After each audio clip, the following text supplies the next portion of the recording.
Hey everybody, welcome back to the channel. My name is Mike and you are watching Triple T Acres, and this is part 3 of a video series where we take a wooden shipping container and turn it into an elevated hunting blind. So if you haven't watched the other 2 videos, go back and check them out and then you'll see kind of where we're at right now.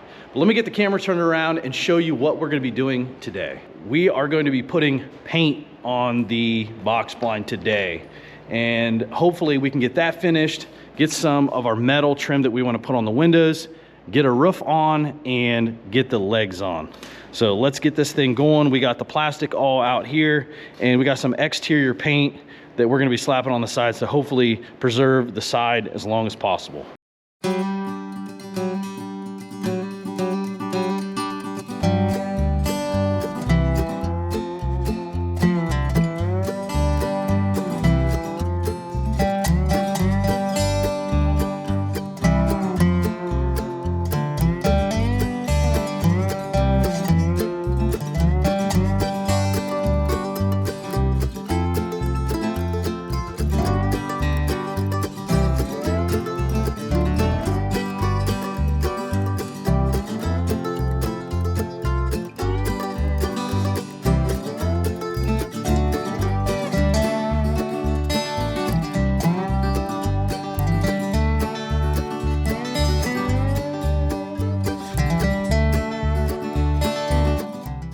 All right, we have the first coat of paint on the blind, and that OSB just sucks it right in.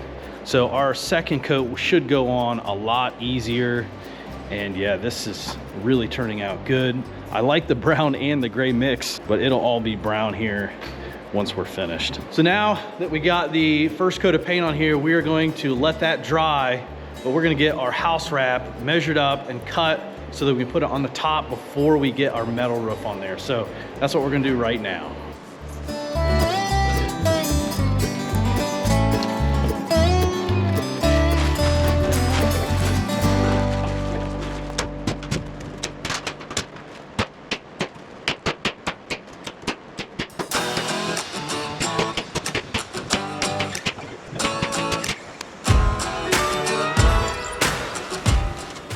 All right, well, we have 3 coats on the blind, and let me just tell you, that OSB soaks in at least those first 2 layers. But I think we've got enough on here to give it some good weather protection. I know originally I wanted to put the metal siding on it, but I think that we're gonna be tipping over on that, being too heavy for my tractor to lift. We might still have to do some engineering to get this thing up in the air with the tractor, but we'll see. We'll get to that here in just a few days. We've got all the trim on, all the windows on, the door is on. We still gotta put a latch on the outside and on the inside. But next thing we gotta do is get this metal roof on the top.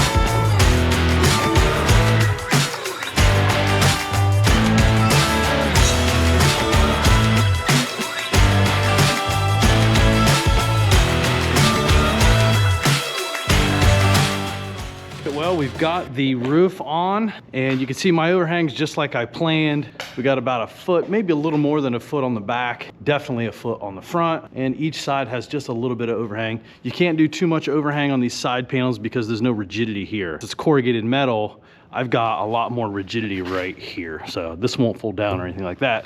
But too much pressure over here, this is a lot more flexible. But with a little hangover like that, shouldn't be an issue at all. So now we don't have very much left to do. I've got some leftover metal here from fascia metal, and I'm gonna put in front of all of these windows so we can shed the water off. And I'll go to the side here, and as you can see, this falls this way too. So we've got this, and then we're gonna put another piece up here. So any water that is gonna come down here, hopefully we'll be able to shed it away from the blind as much as possible. So let's get that done, and man, this is getting so close to being finished.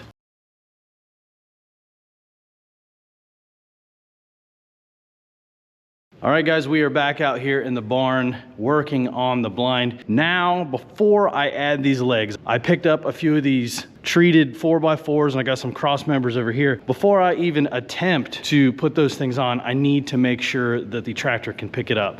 So what we're gonna do is we're gonna take the tractor, we're gonna pull it out. I got the blind up on 2 floor jacks, one on this side and one on the other, and they're kind of acting as casters. So once I pull the tractor out, I'll be able to move this blind over here so then I can come into the blind, try to pick it up with the pallet forks. That's what we got to find out today. Can the tractor pick it up? And if it can, then we can put the legs on.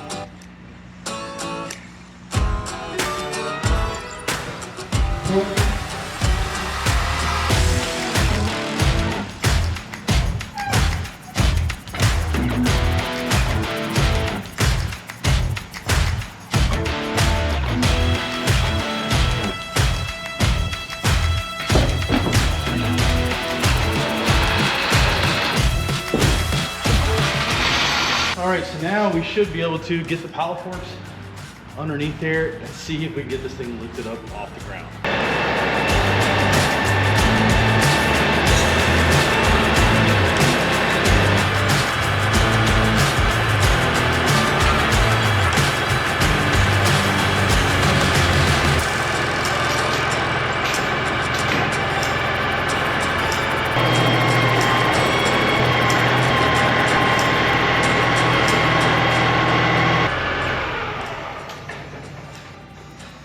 Well, looks like the LS can pick up the blind, which is a good thing. So that means I can get this thing up in the air and get the legs on it, and we are going to be able to put an elevated ground blind into the food plot. All right, guys, that is going to wrap up part 3 of building this box blind. Stick around for part 4. We're gonna be getting the legs put on it, taking it out to the food plot, and setting it up for hunting season next year. If you guys enjoyed this video, hit that like button, subscribe to the channel. Until next time, we'll see you in the next video.